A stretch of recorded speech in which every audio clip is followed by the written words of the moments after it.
Can you each share some examples from your own practice around improving physician-patient communication that may serve as exemplary for providers that are watching this program? And we'll start with you, Dr. Bazhenova. I think it's also has some challenges because in the current environment of practicing medicine, we are, as physicians, we are pushed to see more patients, to, it's all about productivity. So when you do that, something has to give, and a time that we can spend with the patient is limited.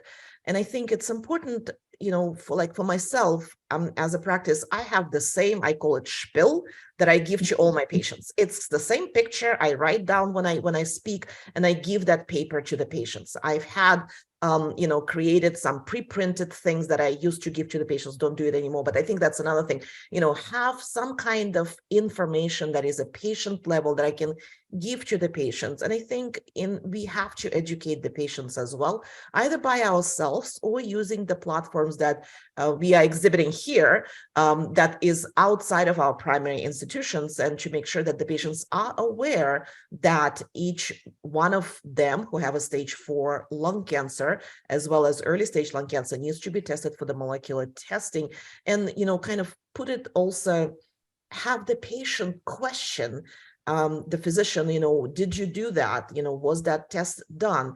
That's one part of information. And I think the second part is we do have to do better in allowing our patients to get a faster access to us. We kind of accept the fact that we are going to be working after hours. When the clinic is over, that's where I'm going to go to my charts and I'm going to answer my patient's question. It's kind of an intrinsic with the work of the physician. Ours is unfortunately doesn't really count. There is no limit to that. So whatever it works, like, having a nurse educator, we have, like, in our institution, we call her a tissue coordinator, but she's the person who can actually make sure that the tissue is done. She can also make sure that reports are sent to the patient, and, make sure that patient has the ability to ask questions of somebody. And I think the EMR, electronic medical record, it's kind of love-hate relationship, I think, with all of us. But one thing that I find it made it much easier for me is to communicate with my patients using my chart, and his ability to release the results to the patient by one click of a button that saves time for me, so I can spend that time to actually, with the patient and explaining to the patient what needs to be done. That is awesome. Thank you. Do you have anything to add, Dr. Bauman? Yes. I mean, I think I agree that I think that this overall requires a lot of education, and especially when patients come in and they want to know tomorrow or yesterday, actually, what they're going to get for treatment and what we're going to start with. And so telling them that actually we still can't decide for at least another week or two, that in of itself can be challenging. I think the other piece of this that's always important is, in general, when we're doing molecular and biomarker testing, we're looking for changes in the tumor. We're looking for what we call somatic mutations.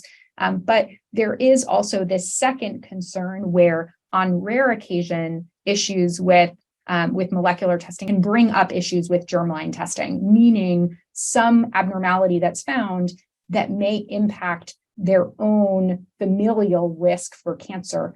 And so that, of course, requires a lot of thought and careful education as well, in addition to sort of the treatment decision-making that we're really ordering the test to decide upon.